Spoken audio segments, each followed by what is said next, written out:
7 अप्रैल को physics means भौतिक विज्ञान का पेपर होगा। तो हमने आप लोगों के लिए बड़ी मेहनत से फिजिक्स भौतिक विज्ञान का पेपर तैयार किया है। आप इसको जरूर देखें और 7 अप्रैल को जो फिजिक्स का पेपर होगा उसको अच्छे से करें और 95 प्लस मार्क्स ला सकें। तो जैसा कि आपको पता है, जो फिजिक्स यूपी बोर्ड का कक्षा 12 का पेपर होता है वो कितने नंबर का होता है? 70 का मतलब 70 मार्क्स का होता है। और 70 नंबर में आपके खंड होते हैं आखंड, बाखंड, साखंड, दाखंड, याखंड। 5 खंडों में पेपर बटा होता है। तो पहला जो आखंड होता है वो बहुविकल्पी टाइप का होता है और इसमें जो है आपके 5 प्रश्न होते हैं। हर प्रश्न के 4 ऑप्शन दिए होते हैं। सही ऑप्शन को आपको टिक करना होता है। तो देखिए हमने लिखा है यहाँ पे खंड आ। तो खंड आ में 5 प्रश्न होते हैं का, खा, गा, घा, अंगा करके। तो जो का प्रश्न है हमने लिखा है निम्न में कौन वैद्युत विभव, निम्न में कौन वैद्युत विभव का मात्रक नहीं है। यहाँ पे 4 मात्रक दिए हैं। वो कह रहा है 4 में से कौन वैद्युत विभव का मात्रक नहीं है। इसका मतलब ये हुआ कि 3 है, चौथा नहीं है। तो जैसा कि नाम है विभव, तो विभव को V से दिखाते हैं और आप जानते हो कि विभव जो होता है इसका एक मात्रक क्या होता है? वोल्ट होता है। तो वोल्ट यहाँ पे लिखा हुआ है, इसका मतलब ये जो है ये विभव का मात्रक है। हमें लिखना है उस मात्रक को जो नहीं है, इसको नहीं लिखना है। और विभव का आपने सूत्र पढ़ा है V बराबर होता है W/Q। तो W का मात्रक क्या होता है? जूल, क्योंकि W कार्य होता है, Q आवेश है, आवेश का मात्रक होता है कूलाम। तो यहाँ से V का मात्रक बना जूल/कूलाम, यहाँ पे रखा हुआ है, यानी ये भी विभव का मात्रक है। तो इसे भी हमें नहीं लेना है। अब 2 में हमको न्यूटन दिख रहा है। तो न्यूटन कैसे बनता है? न्यूटन होता है बल का मात्रक। तो इसी सूत्र में W जो है हमने पढ़ा है कार्य बराबर बल गुणित दूरी। तो W की जगह पे हम ले सकते हैं F/d और बच्चे नीचे क्या है? Q। तो यहां से अगर देखें F का मतलब हुआ न्यूटन, D एक दूरी है, D का मतलब हुआ मीटर और Q आवेश है बटे कूलाम। तो यहां से बना न्यूटन गुणित मीटर बटे कूलाम, यानी ये भी जो है विभव का मात्रक है। तो जब ये 3 हो गए तो आपको चौथे को चेक करने की कोई जरूरत नहीं है। इसका मतलब आंसर आपका क्या हुआ? ये हुआ तीसरा, विभव का मात्रक नहीं है। कौन नहीं है? तो आप आंसर में पेपर में टिक करेंगे न्यूटन बटे कूलाम। जब आप आंसर लिखेंगे ऊपर पे कॉपी में लिखेंगे खंड आ, ये आंसर लिखने का तरीका है, और फिर लिखेंगे आंसर। आंसर में ये क्या है? का, और का सही कौन सा है? 3। तो यहाँ पे लिखिए 3 और 3 में क्या लिखा है? न्यूटन बटे कूलाम। ये आपका कंप्लीट हो गया। इस तरह आप यूपी बोर्ड की कॉपी में लिखेंगे। अब देखिएगा दूसरा क्वेश्चन। ये लिखा है चुंबकीय क्षेत्र का मात्रक है। इनमें से 4 है। आपसे ये पूछा जा रहा है कि चुंबकीय क्षेत्र का मात्रक कौन है। इसका मतलब इसमें जो 3 है वो 3 चुंबकीय क्षेत्र के मात्रक नहीं है। तो किसी चीज का मात्रक जो निकाला जाता है वो उसके फार्मूले से निकाला जाता है। तो चुंबकीय क्षेत्र को दिखाते हैं B अक्षर से। तो हम जानते हैं B, चुंबकीय क्षेत्र को किससे दिखाते हैं? B से। इसमें देखिए सब में वेबर लिखा हुआ है। तो एक सूत्र होता है फाई बराबर BA। फाई बराबर BA। हमें क्या निकालना है? B, चुंबकीय क्षेत्र का मात्रक। तो जब ये B निकालना है तो A यहाँ से हटेगा, कहाँ जाएगा? फाई के नीचे। तो B बराबर हमारा बन गया φ/A। अब फाई क्या है? फाई जो होता है चुंबकीय फ्लक्स होता है और फाई का मात्रक होता है वेबर बटे A। A क्या है? क्षेत्रफल, और क्षेत्रफल का मात्रक होता है मीटर स्क्वायर। तो नीचे A की जगह पे हो गया मीटर स्क्वायर। तो B का मात्रक हमारा क्या बन गया? वेबर बटे मीटर स्क्वायर। इसका मतलब वेबर बटे कहो चाहे वेबर प्रति कहो, वेबर की वेबर है, मीटर स्क्वायर के मीटर स्क्वायर बटे मीटर प्रति। तो इसका मतलब इसका हमारा ये आंसर करेक्ट है। तो ये कौन सा खंड है? खा। तो हम लिखेंगे खंड खा, और खा में कौन सही है? पहला। और पहले में लिखा क्या है? वेबर बटे मीटर स्क्वायर। प्रति को आप ऐसे भी ले सकते हैं। तो इस तरह हम बोर्ड एग्जाम की कॉपी में लिखेंगे। तो खंड आ का ये का हो गया, खा हो गया। अब आप देखिए इसका गा खंड। देखिए जो आपका गा खंड है, सॉरी गा खंड आ ही चल रहा है। खंड आ में कितने आपका जो पेपर यूपी बोर्ड में मिलेगा, तो खंड आ में 6 प्रश्न होंगे, एक एक नंबर के, यानी खंड आ जो है वो 6 नंबर का होता है, बहुविकल्पी होता है। तो आपने का देखा, खा देखा, अब गा देखिए। गा में है एक अमीटर का प्रत्यावर्ती धारा परिपथ में पाठ्यांक 4 एम्पियर है। प्रत्यावर्ती धारा परिपथ में पाठ्यांक कितना है? 4 एम्पियर। परिपथ में धारा का शिखर मान, क्या पूछ रहा है? धारा का शिखर मान। तो धारा का मतलब आई, और धारा के शिखर मान को दिखाते हैं IRMS से। ये आपको निकालना है। और दिया क्या है? प्रत्यावर्ती धारा परिपथ में पाठ्यांक। तो प्रत्यावर्ती धारा परिपथ में पाठ्यांक का मतलब सॉरी एक मिनट, आपको निकालना है परिपथ में धारा का शिखर मान। तो धारा का जो शिखर मान होता है इसको हम दिखाते हैं I0 से। धारा के शिखर मान को किस अक्षर से दिखाते हैं? I0 से। ये थ्योरी में हमने आपको पढ़ाया है, यही हमको निकालना है। और ये क्या है? प्रत्यावर्ती धारा परिपथ का पाठ्यांक। तो प्रत्यावर्ती धारा परिपथ के पाठ्यांक को बोलते हैं IRMS। और ये दिया है आपका 4 एम्पियर। तो आप सिर्फ सूत्र लगा देंगे। फार्मूला होता है I0 बराबर IRMS इंटू √2। तो IRMS आपका कितना है? 4 है, और साथ में √2। तो आंसर क्या हुआ? 4√2। कहाँ पे लिखा है? ये। इसका मतलब आपका ये तीसरा ऑप्शन जो है ये सही है। ठीक। अब इसका घा खंड देखिए। घा में लिखा है लेंस की फोकस दूरी अधिकतम है। किस रंग के लिए? लाल के लिए, कि पीले के लिए, कि हरे के लिए, कि बैंगनी के लिए? तो जिसकी तरंगदैर्घ्य ज्यादा होगी, जिस रंग की तरंगदैर्घ्य ज्यादा होगी, उसी रंग की फोकस दूरी भी ज्यादा होगी। तो हमने पढ़ा है लाल रंग के लिए जो लैम्डा होता है, तरंगदैर्घ्य ये ज्यादा होता है, इसलिए फोकस दूरी भी किसकी ज्यादा होगी? लाल रंग की ज्यादा होगी। तो घा खंड का भी आपका ये पहला ऑप्शन जो है सही है।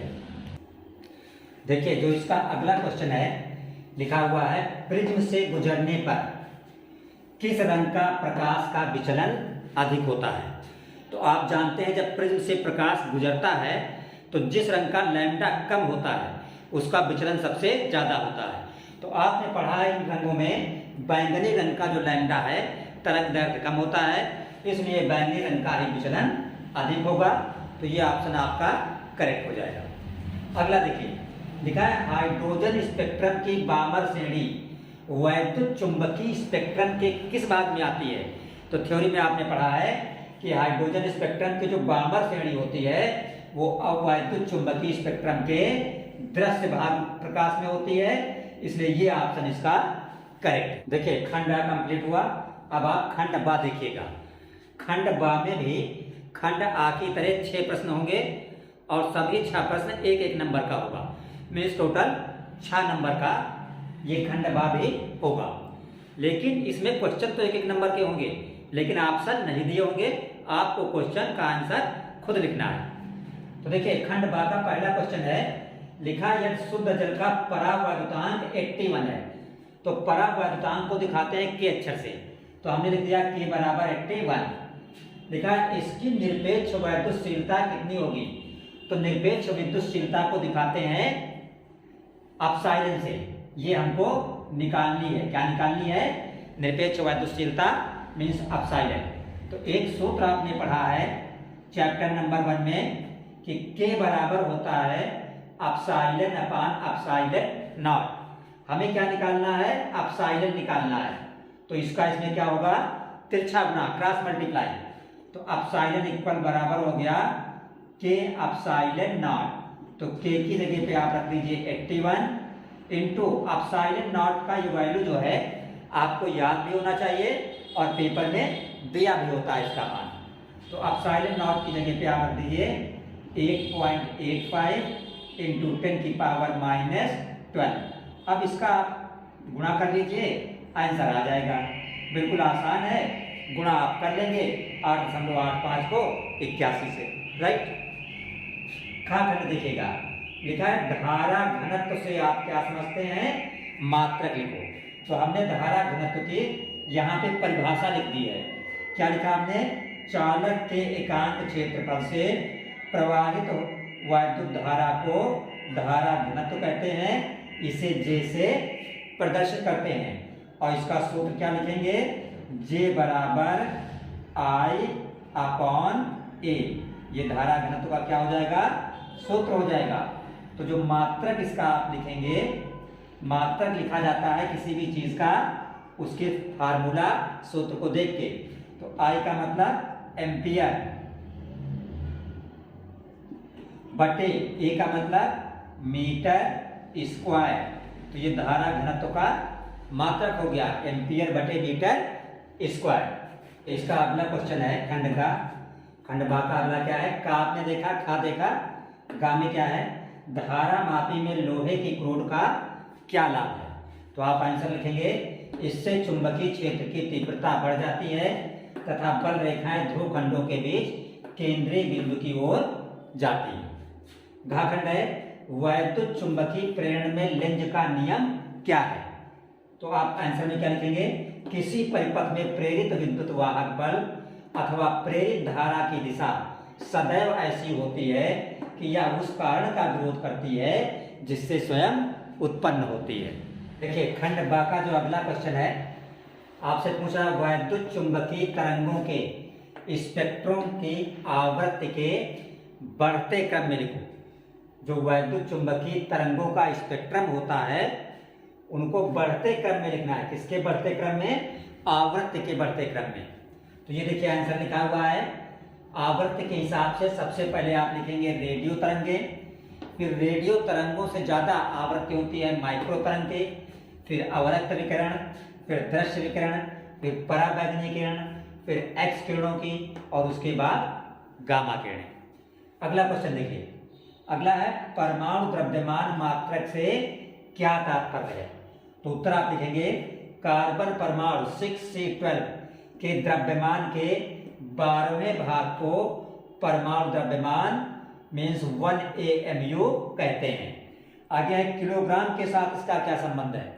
तो आंसर लिखेंगे 1 AMU इक्वल 1.66 इंटू 10⁻⁻27 kg। मतलब एक AMU जो है, AMU का मतलब होता है एटॉमिक मास यूनिट, जिसको हिंदी में कहते हैं द्रव्यमान मात्रा।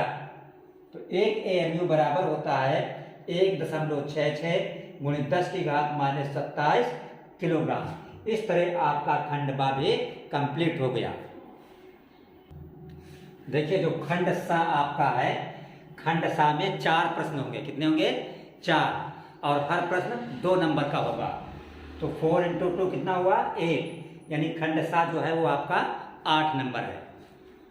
तो खंड सा का जो पहला क्वेश्चन है, हमने बताया है कि विद्युत बल रेखाएं एक सतत वक्र है।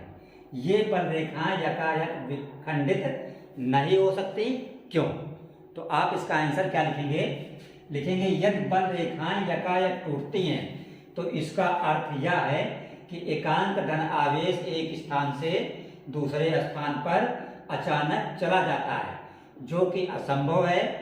इसका यह भी अर्थ है कि जिस स्थान से आवेश अचानक हटता है वहां वैद्युत क्षेत्र अचानक शून्य हो जाता है, जो कि असंभव है। इतना आप इसका आंसर लिख देंगे। हम ज़्यादा डिटेल में यहाँ से समझाएंगे नहीं, क्योंकि समझाने वाली चीज़ जो थी वो ऑलरेडी हम थ्योरी में समझा चुके हैं। बिकॉज आपका पेपर 7 अप्रैल को है, अब आपको सिर्फ तैयार करना है। देखिए खंड सा का जो दूसरा क्वेश्चन आपका है वो है 2 संधारित्र। कितने संधारित्र हैं, 2 संधारित्र, जिनकी धारिताएं क्रमशः 20 माइक्रोफैरड, इसको क्या पढ़ते हैं माइक्रोफैरड, और 30 माइक्रोफैरड है, और श्रेणी क्रम में जुड़े हैं। दोनों संधारित्र किस क्रम में जुड़े हैं, श्रेणी क्रम में। इनकी तुल्य धारिता मीन्स कुल धारिता हमें पता करना है। तो जो दो धारिताएं दी हैं 20 माइक्रोफैरड और 30 माइक्रोफैरड, तो हम लिखेंगे C1 बराबर 20 माइक्रोफैरड और C2 बराबर 30 माइक्रोफैरड। और हमें निकालनी क्या है? तुल्य धारिता मीन्स कुल धारिता। तो कुल धारिता को हमने बोल दिया C, ये हमें पता करना है। तो हमने आपको थ्योरी में बताया है कि जब भी कोई दो संधारित्र श्रेणी क्रम में जुड़े हों और उनकी कुल धारिता निकालनी हो तो ऊपर दोनों को गुणा कर दो और नीचे दोनों को जोड़ दो। तो हम क्या लिखेंगे? कुल धारिता बराबर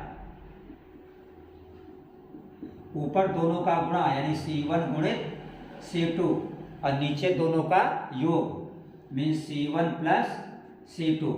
तो C1 आपकी है 20 और गुणित C2 कितनी है?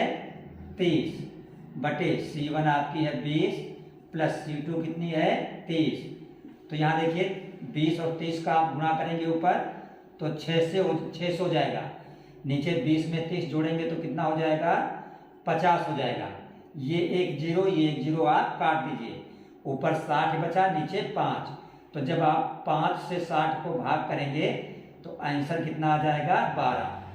तो आंसर आप लिख देंगे यहाँ पे 12 माइक्रोफैरड मीन्स कुल धारिता कितनी हो गई? 12 माइक्रोफैरड। ये आपके खंड सा के दूसरे क्वेश्चन का आंसर आ गया। देखिए खंड सा का जो अगला क्वेश्चन है लिखा अनुगमन वेग और धारा घनत्व के संबंध का सूत्र स्थापित कीजिए।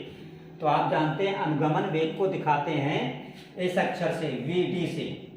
V का मतलब वेग और D अनुगमन को हिंदी में बोलते हैं, अनुगमन वेग को इंग्लिश में बोलते हैं ड्रिफ्ट वेलोसिटी, ड्रिफ्ट। और ड्रिफ्ट D से शुरू होता है, इसलिए अनुगमन वेग को VD से दिखाया जाता है। तो अनुगमन वेग VD और धारा घनत्व को किस अक्षर से दिखाते हैं? J से। तो VD और J में संबंध आपको स्थापित करना है। तो एग्जाम में आंसर कैसे लिखेंगे?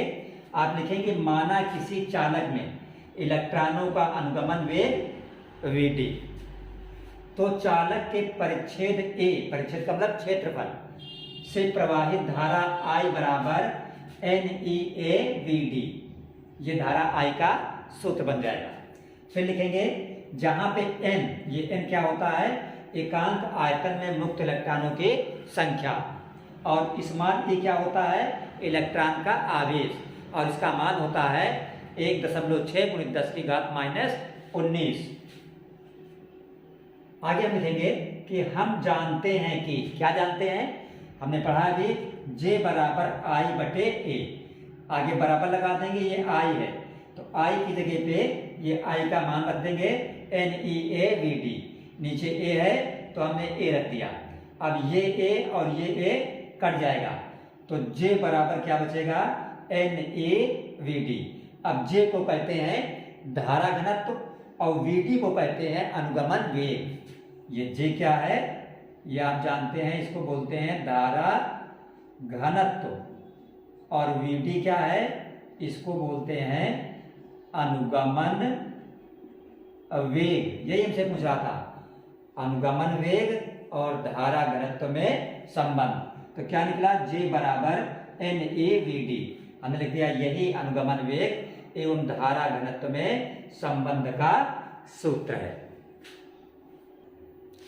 देखिए खंड सा का जो आखिरी क्वेश्चन है पेपर में जो आता है घाखंड, इसमें अथवा करके भी होता है, तो इन दोनों में से आपको सिर्फ एक करना होता है। तो ये क्वेश्चन है, एक कुंडली का स्वप्रेरण गुणांक 10 मिली हेनरी है। स्वप्रेरण गुणांक कितना है? 10 मिली हेनरी। तो स्वप्रेरण गुणांक को हम दिखाते हैं किस अक्षर से? L से। तो L बराबर हमने लिखा 10 मिली हेनरी। स्वप्रेरण गुणांक का मात्रक हेनरी होता है, और जब मिली हेनरी होता है तो उसको हम गुणा कर देंगे 10 की घात -3 से। तो अब ये मिली गायब हो जाएगा, तो मिली हेनरी की जगह पे क्या लिखा जाएगा? सिर्फ हेनरी लिखा जाएगा। जब भी स्वप्रेरण गुणांक मिली हेनरी में दिया हो तो हमने बताया था 10 की घात -3 से गुणा कर दो तो मिली हेनरी किस में बदल जाता है? हेनरी में। क्योंकि जब सवाल हम लगाते हैं तो हेनरी में लगाया जाता है, मिली हेनरी में नहीं लगाया जाता। वैद्युत धारा 5 मिली सेकेंड में, 5 मिली सेकेंड में जो टाइम है वो 5 मिली सेकेंड है। जहां भी मिली आए वहां पे 10 की घात -3 कर दो तो ये मिली सेकेंड से क्या बन गया? सेकेंड बन गया। तो 5 मिली सेकेंड में धारा क्या हो जाती है? 5 एम्पियर से 15 एम्पियर। तो जो डेल्टा आई आपका हुआ वो हुआ 15 - 5। भाई धारा 5 एम्पियर से 15 एम्पियर हो रही है तो धारा में परिवर्तन डेल्टा आई कितना आया? 15 - 5। अब हमें निकालना क्या है? कुंडली में प्रेरित विद्युत वाहक बल। तो प्रेरित विद्युत वाहक बल को हम दिखाते हैं किस अक्षर से? ई अक्षर से। प्रेरित विद्युत वाहक बल को स्मॉल ई से दिखाया जाता है। ये हमें ज्ञात करना है। तो हमने सूत्र पढ़ा था वैद्युत चुंबकीय प्रेरण में कि L का मतलब स्वप्रेरण गुणांक बराबर होता है -E बटे डेल्टा I और बटे डेल्टा T। माइनस चिन्ह ये बताता है कि प्रेरित विद्युत वाहक बल ये या प्रेरित धारा जिस वजह से उत्पन्न होती है ये उस कारण का विरोध करती है। ये आपने पढ़ा था लेंज के नियम में। तो खैर इस बात को छोड़िएगा, हमें सिर्फ E निकालना है। तो जब E निकालना है तो माइनस लिखने की कोई जरूरत नहीं है और डेल्टा I बटे डेल्टा T का इस L में क्या हो जाएगा? तिरछा गुणा हो जाएगा। तो E बराबर हमारा हुआ L गुणित डेल्टा I बटे डेल्टा T। ठीक है, तो L की जगह पे आप लिख दीजिए 10 गुणित 10 की घात -3 इंटू डेल्टा I की जगह पर 15 - 5। तो 15 - 5 क्या हो जाएगा? 10 हो जाएगा बटे डेल्टा T। डेल्टा T आपका क्या है? चूंकि समय एक ही है तो यही आपका क्या बन जाएगा? Delta T। यह है 5 गुणित 10 की घात -3। 5 गुणित 10 की घात -3। तो 10 की घात -3 नीचे से और 10 की घात -3 ऊपर से कट गया। ये 5 एक कम 5 हो गया और 5 दूना 10 हो गया। तो ये 10 बचा, ये 2 बचा, तो 10 दूना 20। तो E बराबर आपका हो गया 20। ये आपका आंसर आ गया। प्रेरित विद्युत वाहक बल E जो है कितना आया? 20। और इसका मात्रक क्या होगा? वोल्ट होगा। विभव का मात्रक वोल्ट होता है और प्रेरित विद्युत वाहक बल का मात्रक भी वोल्ट होता है। तो घ खंड में जो ये सवाल है इस सवाल का ये क्या हो गया? आपका आंसर मीन्स उत्तर हो गया। देखिए जो इसका घ खंड था उसमें अथवा में लिखा था कि तापानिक उत्सर्जन या प्रकाश वैद्युत उत्सर्जन में अंतर बताइए। तो हमने ये अंतर लिख दिया है। पहला अंतर क्या है? तापानिक उत्सर्जन कैसे होता है? इसमें क्या होता है? उत्सर्जन की जो दर होती है वो धातु के ताप पर निर्भर करती है, जबकि प्रकाश वैद्युत उत्सर्जन में क्या होता है? उत्सर्जन की दर आपतित प्रकाश की तीव्रता पर निर्भर करती है। इसमें तापानिक उत्सर्जन में क्या होता है? जो मुक्त इलेक्ट्रॉनों का ऊष्मा दी जाती है तो मुक्त इलेक्ट्रॉन ताप को अवशोषित कर लेते हैं, अवशोषित करके ऊर्जा प्राप्त करते हैं तथा धातु से बाहर निकल जाते हैं। जबकि प्रकाश वैद्युत उत्सर्जन में क्या होता है कि जो प्रकाश की किरण गिरती है, जो फोटॉन गिरता है, फोटॉन की ऊर्जा को इलेक्ट्रॉन अवशोषित कर लेता है और अवशोषित ऊर्जा से ऊर्जा प्राप्त करके ये धातु की सतह से बाहर निकलता है। तो वही मैंने लिखा है धातु सतह के अंदर इलेक्ट्रॉन आपतित प्रकाश फोटॉन की ऊर्जा को अवशोषित करके ऊर्जा प्राप्त करते हैं तथा धातु से बाहर आ जाते हैं। जब भी पेपर में आपके तापानिक उत्सर्जन प्रकाश वैद्युत उत्सर्जन में अंतर लिखने को आए आप इसी तरह इसको लिख दीजिएगा। इस तरह खंड सा भी आपका 8 नंबर का कंप्लीट हो। देखिए ये जो खंड द आपका है तो खंड द में जो होता है वो 2 क्वेश्चन होते हैं। एक क्वेश्चन नंबर 4 होता है और एक क्वेश्चन नंबर 5 होता है। क्या बताया हमने? खंड द में 2 प्रश्न होते हैं, क्वेश्चन नंबर 4 और क्वेश्चन नंबर 5। तो क्वेश्चन नंबर 4 में भी 5 खंड होते हैं, 1 2 3 4 5। और क्वेश्चन नंबर 5 में भी 5 खंड होते हैं। तो 4 में 5 खंड और 5 में 5 खंड, तो 5 5 10 प्रश्न हुए और हर प्रश्न होता है 3 नंबर का, तो 10 3 हो गया 30। तो इसका मतलब ये हुआ कि खंडता जो आपका है ये 30 नंबर का है और हर क्वेश्चन 3 नंबर का होता है। तो इसका पहला क्वेश्चन है क्वेश्चन नंबर 4 का कि वैद्युत फ्लक्स क्या है। आपको बताना है वैद्युत फ्लक्स क्या है, मीन्स फाई की परिभाषा लिखना है और सूत्र सही समझाइए। सूत्र लिख दीजिएगा, उसका मात्रक भी लिख देना। अगला क्वेश्चन है एक समांतर प्लेट संघाट की धारिता 16 पिकोफैरड है। यदि प्लेटों के बीच की दूरी घटाकर 2/3 कर दी जाए तथा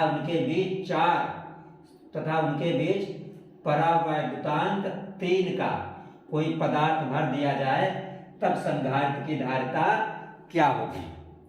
तीसरा प्रश्न इसका है किसी चालक में प्रवाहित धारा तथा अनुगमन वेग में संबंध स्थापित करो।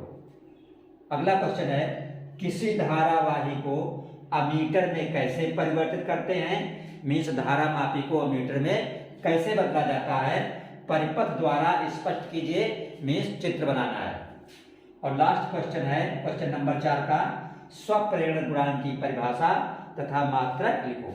तो इसमें ये वाला जो है खा खंड ये आपका न्यूमेरिकल है, सवाल है, बाकी सभी परिभाषा है। परिभाषा हमने आपको बताई है, वहां से देख लीजिए। ये न्यूमेरिकल जो है ये एक बार फिर से हम आपको खंड खा में जो न्यूमेरिकल है ये आपको फिर से हम समझाए दे रहे हैं। देखिए न्यूमेरिकल समझ लीजिए। लिखा हुआ है कि एक समांतर प्लेट संघाट की धारिता 16 पिकोफैरड है। धारिता कितनी है? 16 पिकोफैरड। तो धारिता को दिखाते हैं C अक्षर से, तो हमने लिख दिया C बराबर 16 पिकोफैरड। आगे लिखा है यदि प्लेटों के बीच की दूरी घटाकर 2/3 कर दिया जाए। दूरी कितनी कर दी जाए? 2/3। 2/3 का मतलब 2/3। तो अगर हम ये मान लें कि माना दूरी बराबर d, तो नई दूरी d डैश क्या हो जाएगी? 2/3d। क्यों? क्योंकि दूरी जो है 2/3 2/3 की जा रही है। तो अगर पहले की दूरी d है तो नई दूरी d डैश क्या हो जाएगी? 2/3d। और दिया है उनके बीच परावैद्युतांक 3। तो परावैद्युतांक को दिखाते हैं k अक्षर से, तो k बराबर है 3। तो कह रहा संधारित्र की धारिता क्या होगी? अगर दूरी को घटा के 2/3 कर दिया जाए और k का मान 3 हो, उस केस में संधारित्र की धारिता क्या होगी? तो हमने मान लिया कि माना धारिता क्या है? C डैश है। यही C डैश हमको निकालना है। तो क्वेश्चन कैसे करेंगे? हम पहले लिखेंगे सूत्र C बराबर K epsilon not A upon D। ये सूत्र हमने पढ़ा है किसके लिए? समांतर प्लेट संघाट के धारिता के लिए। तो C हमको पता है 16, तो C के नीचे हमने क्या लिख दिया? 16। K को हमने नहीं लिखा। क्यों नहीं लिखा? क्योंकि K बराबर कितना होता है? 1। निर्वात या वायु के लिए जब K कुछ नहीं दिया होता है तो K की जगह पर 1 रखा जाता है। तो यहाँ पे 1 रखेंगे तो गुणा में 1 का कोई फर्क नहीं पड़ता है, K गायब हो जाएगा। फिर एप्सिलॉन नॉट की जगह पे एप्सिलॉन नॉट, A की जगह पर A, D की जगह पे D, और इसको हमने नाम दे दिया इक्वेशन नंबर 1। अब D डैश कितना है? D डैश बराबर है 2/3D और K बराबर हमारा है 3। तो हमने फिर सूत्र लगाया वही C वाला, यही सूत्र। तो अब C की जगह पे हमने क्या लिख दिया? C dash K epsilon not A upon D। तो हमको यही C डैश निकालना है। तो C डैश बराबर K हमारा कितना है? 3 है। तो यहाँ K की जगह पर हम 3 रख देंगे और क्या बचाइए? Epsilon not A upon D। Epsilon not A upon D। तो देखिए epsilon not A upon D कितना है? सॉरी एक मिनट, K की जगह पर 3 और ये फिर एप्सिलॉन नॉट A ऊपर है, एप्सिलॉन नॉट A ही रख दीजिए। और नीचे जो D है, ये जब C डैश है तो ये D नहीं है, क्या है? D डैश है। और D डैश किसके बराबर है? 2/3D के। तो यहाँ नीचे D डैश की जगह पे आ जाएगा 2/3D। तो ये 3 पलट के कहाँ जाएगा? ऊपर। तो 3 त्रिक 9। तो C डैश बराबर 3 त्रिक 9 और बटे नीचे क्या हो गया 2 और क्या बचा ऊपर से एप्सिलॉन नॉट ए और नीचे से क्या बचा डी। अब ये एप्सिलॉन नॉट ए बटे डी किसके बराबर है 16 के, तो इसकी जगह पर आप 16 रख देंगे। तो सी डैश बराबर 9 बटे 2 गुणित इसकी जगह पर हो गया 16, तो 2 अट्ठे 16, तो 9 अट्ठे 72, तो सी डैश बराबर कितना हो गया आपका 72 हो गया। तो आंसर आप लिखेंगे, आपका जो आंसर आया वो आंसर कितना आया 72 पिको फैरड। ठीक, इस तरह खंड डी दा का ये चौथा क्वेश्चन आपका कंप्लीट हो गया। अब आप खंड दा का क्वेश्चन नंबर 5 देखेंगे। देखिए जो क्वेश्चन नंबर 5 है खंड दा का क्वेश्चन नंबर 4 आपने देखा। क्वेश्चन नंबर 5 में भी कितने 5 खंड होते हैं और हर खंड 3 नंबर का होता है। तो 5 3 15, 5 3 जा 15 मार्क्स हो गए। तो खंड का में आपका है कि एक स्थान पर पृथ्वी के चुंबकीय क्षेत्र का ऊर्ध्वाधर घटक 0.2√3 इंटू 10 की पावर -4 टेस्ला है।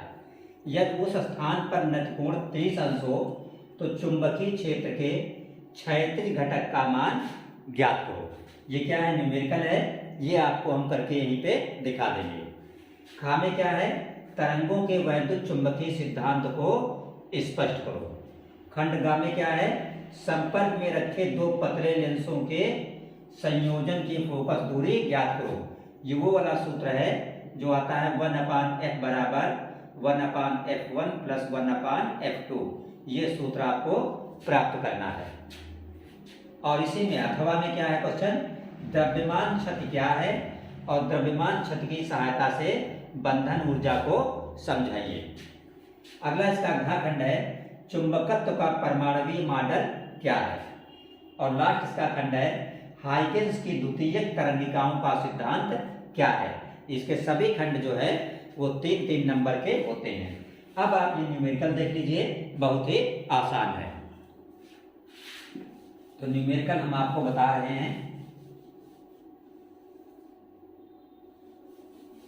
देखिए क्या लिखा है चुंबकीय क्षेत्र का ऊर्ध्वाधर घटक। तो ऊर्ध्वाधर घटक को हम दिखाते हैं V से।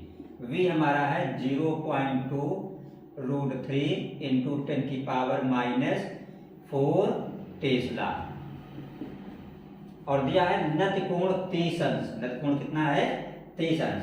तो नतकोण को दिखाया जाता है थीटा से, थीटा बराबर 30 अंश। क्षैतिज घटक ज्ञात कीजिए। क्षैतिज घटक को हम दिखा सकते हैं H से, क्योंकि क्षैतिज को इंग्लिश में हॉरिजॉन्टल कहा जाता है, इसलिए क्षैतिज को हम S से दिखा सकते हैं। अब हम सूत्र क्या लगा देंगे, सूत्र हमारे पास होता है tan थीटा बराबर V/H। हमें क्या निकालना है H निकालना है। तो H का tan थीटा में तिरछा गुणा हो जाएगा, तो H इंटू tan थीटा बराबर इधर क्या बच गया V। तो H इंटू tan थीटा का मतलब tan थीटा की जगह पे 30 अंश और V की जगह पर 0.2√3 गुणित 10 की घात -4। तो आप जानते हो tan 30 का मान होता है 1/√3 बराबर 0.2√3 इंटू 10 की घात -4। देखिए √3 का इस √3 में तिरछा गुणा हो जाएगा, तो h का 1 में गुणा हुआ खाली h इधर बचेगा। ये √3 का गुणा क्या हो जाएगा 3 हो जाएगा और 3 का 2 से गुणा होगा तो 3 दूना 6 हो जाएगा और एक अंक के बाद दशमलव तो 0.6 हो जाएगा इंटू 10 की पावर -4। ये आपका आंसर हो गया। ये आपका h निकल आया। V टेस्ला था तो इसके साथ भी आप क्या लिख देंगे टेस्ला लिख देंगे। इस तरह आपका खंडता पूरा जो है वो कंप्लीट हो गया। देखिए जो खंड या आपका है लास्ट खंड है और इसमें जो है 3 प्रश्न होते हैं। प्रश्न नंबर 6, 7, 8, 9 यानी कुल मिला के खंड या में 1, 2, 3, 4 प्रश्न होते हैं और हर प्रश्न के 5 नंबर होते हैं। तो 4 पंचे 20। इसका मतलब लास्ट में खंड या जो है ये आपका 20 नंबर का है। तो इसमें पहला क्वेश्चन है प्रश्न नंबर 6। कौन सा? प्रश्न नंबर 6 लिखा है समांतर प्लेट संधारित्र की धारिता का व्यंजक प्राप्त करो अथवा वैद्युत परिपथ संबंधी किरचॉफ के नियम लिखो। इन दोनों में से कोई एक आपको करना होगा। उसके बाद है क्वेश्चन नंबर 7, ये वाला लिखा है पृथ्वी के चुंबकीय क्षेत्र की तीव्रता के क्षैतिज घटक, ऊर्ध्वाधर घटक तथा नमन कोण में संबंध स्थापित करो। क्षैतिज घटक का मतलब होता है h, ऊर्ध्वाधर घटक का मतलब होता है v और नमन कोण का मतलब होता है थीटा। इसमें आपको संबंध स्थापित करना है। अथवा में न्यूमेरिकल दिया है, एक तार में 10 एम्पियर, कितना? 10 एम्पियर की धारा उत्तर से दक्षिण की ओर बह रही है। तार से 10 सेंटीमीटर दूरी पर इलेक्ट्रॉन दक्षिण से उत्तर की ओर 2 मीटर प्रति सेकंड की चाल से प्रेषित किया गया, मीन्स फेंका गया। इलेक्ट्रॉन पर लगने वाले चुंबकीय बल का परिमाण और दिशा ज्ञात करो। तो ये लास्ट का न्यूमेरिकल हम आपको बताए दे रहे हैं यहाँ पे।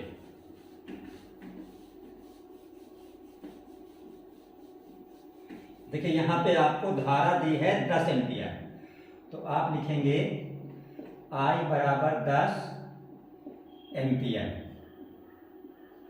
ठीक। और आपको क्या दिया है? दूरी है 10 सेंटीमीटर, तो दूरी को R से दिखाते हैं।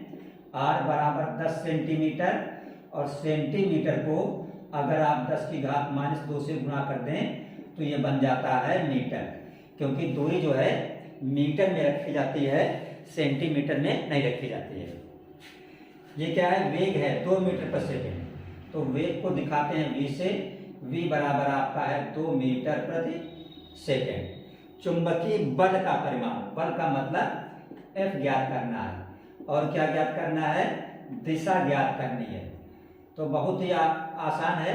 चुंबकीय बल, जब कोई आवेशित कण गति करता है तो चुंबकीय बल F बराबर होता है BQV sin थीटा। तो B क्या होता है इसमें? चुंबकीय क्षेत्र, जो कि हमें नहीं पता है। तो सबसे पहले हम B निकालेंगे, तो हम लिखेंगे सूत्र B बराबर μ0/2 पाई इंटू I/R। ये क्यों लिखा हमने? क्योंकि तार में धारा बह रही है और तार से कुछ दूरी पर क्या है? इलेक्ट्रॉन गति कर रहा है। तो B बराबर होता है μ0/2 पाई इंटू I/R। यहाँ पे जो μ0/2 पाई है इसका मान होगा 2 × 10 की घात -7 इंटू I की जगह पे आप रख देंगे 10 बटे R। R आपका है 10 × 10 की घात -2, 10 × 10 की घात -2। तो इस 10 से ये 10 कट जाएगा, तो आपका B बराबर हो गया 2 गुणित, यहाँ पे 10 की घात -7 है, यहाँ पे -2 है।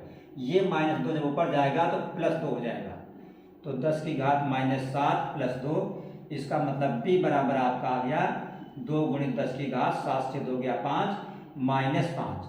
ये आपका B निकल आया। जब आपका B निकल आया तो आप लिख देंगे F बराबर, क्योंकि यही आपको F निकालना है, BQV sin थीटा। तो B आपका कितना निकला है? 2 × 10 की घात -5। Q आवेश, किसका आवेश? इलेक्ट्रॉन का आवेश, क्योंकि इलेक्ट्रॉन के लिए सवाल है। तो इलेक्ट्रॉन का आवेश होता है 1.6 × 10 की घात -19। V वेग, कितना है वेग? 2 मीटर प्रति सेकेंड इंटू थीटा। तो साइन थीटा की जगह पे क्या लिखेंगे? 90। दिशा जो है लंबवत होगी। तो यहाँ पे आपका F बराबर क्या हो जाएगा? ये 2 दूना 4 हो गया, गुणित 1.6 गुणित -5 -19, घात मिलके हो गया -24, और साइन 90 का मान होता है 1। तो ये F बराबर आपका हो गया 16 को 4 से गुणा करो तो 16 चौको 64, लेकिन एक अंक के बाद दशमलव है तो एक अंक के बाद दशमलव लगा दो, और गुणित 10 की घात -24। एक का गुणा में कोई फर्क नहीं पड़ता। तो ये आ गया आपका F। बल का मात्रक क्या होता है? न्यूटन। ये आपका आंसर हो गया। और जो इसकी दिशा आप लिखेंगे तो दिशा इसकी किधर होगी? तार की ओर होगी। तो इस तरह आपका क्वेश्चन नंबर 6 कंप्लीट हो गया, क्वेश्चन नंबर 7 कंप्लीट हो गया। अब हम आपको बताएंगे क्वेश्चन नंबर 8 और क्वेश्चन नंबर 9। देखिए अब इसका देखिए क्वेश्चन नंबर 8। तो क्वेश्चन नंबर 8 में भी दो खंड हैं, दो में से आपको एक करना है। तो पहला क्या है, 10 सेंटीमीटर फोकस दूरी वाले उत्तल लेंस से 20 सेंटीमीटर की दूरी पर 4 सेंटीमीटर लंबी एक वस्तु रखी है, प्रतिबिंब की लंबाई व प्रकृति ज्ञात करो। अथवा ये क्या है, प्रकाश वैद्युत प्रभाव या प्रकाश वैद्युत उत्सर्जन एक ही बात है के नियम लिखिए। इन दोनों में से आपको एक करना है।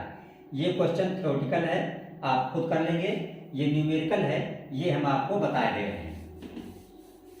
तो क्या लिखा है, 10 सेंटीमीटर फोकस दूरी। ये 10 सेंटीमीटर क्या है, फोकस दूरी। लेंस कैसा है, उत्तल। तो आप जानते हो उत्तल लेंस की फोकस दूरी जो होती है एफ से दिखाएंगे, और ये कैसी होती है, पॉजिटिव होती है। 20 सेंटीमीटर की दूरी पर 4 सेंटीमीटर लंबी वस्तु रखी है। वस्तु की दूरी कितनी है, 20 सेंटीमीटर। तो वस्तु की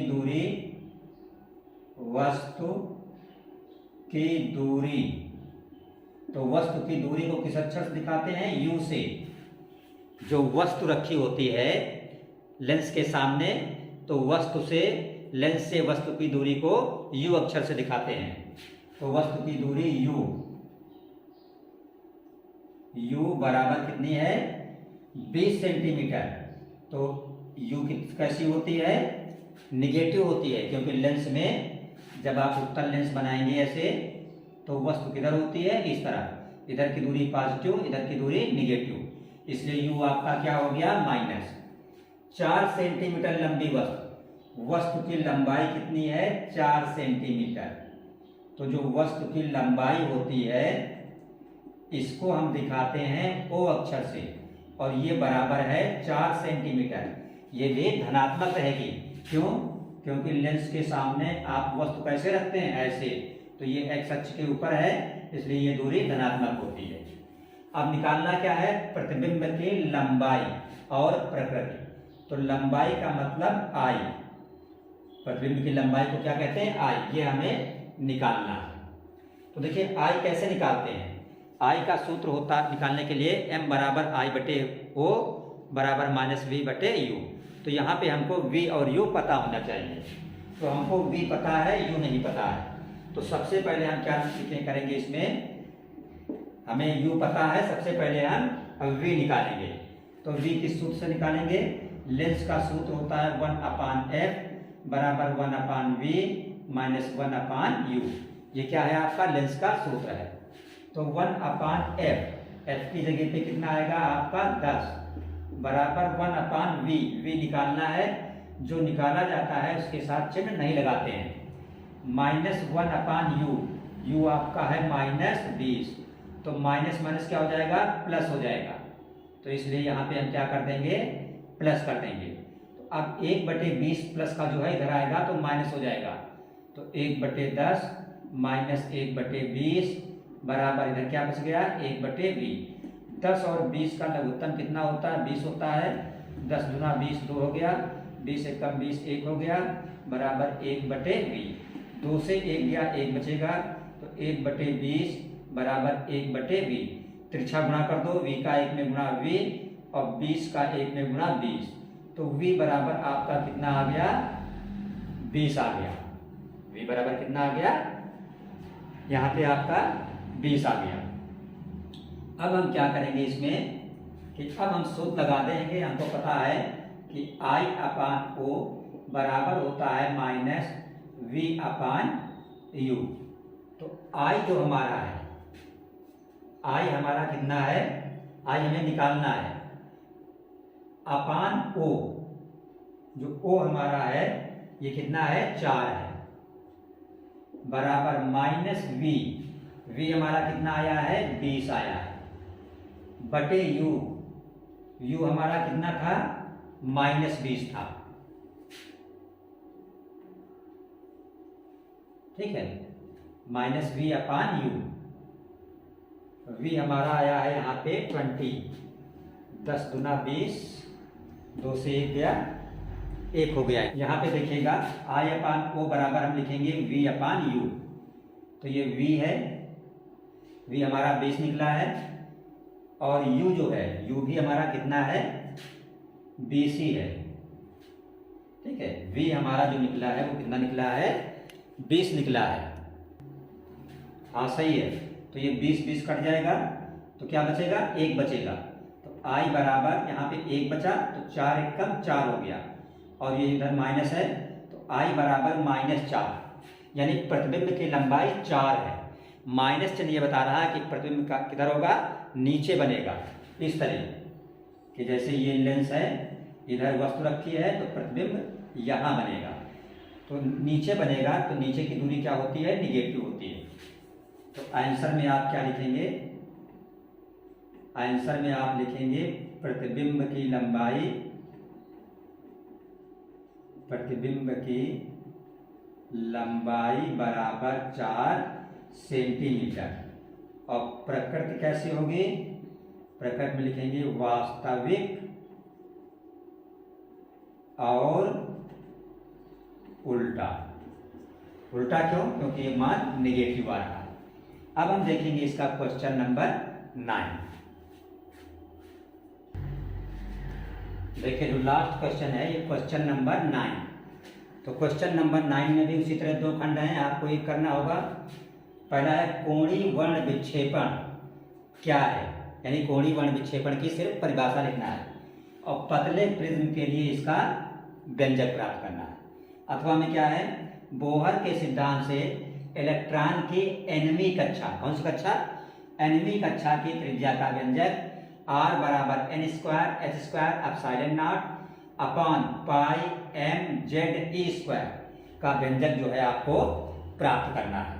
थ्योरी के सारे क्वेश्चन हमने आपको ऑलरेडी पढ़ाए थे, न्यूमेरिकल हमने सॉल्व करके बता दिया है।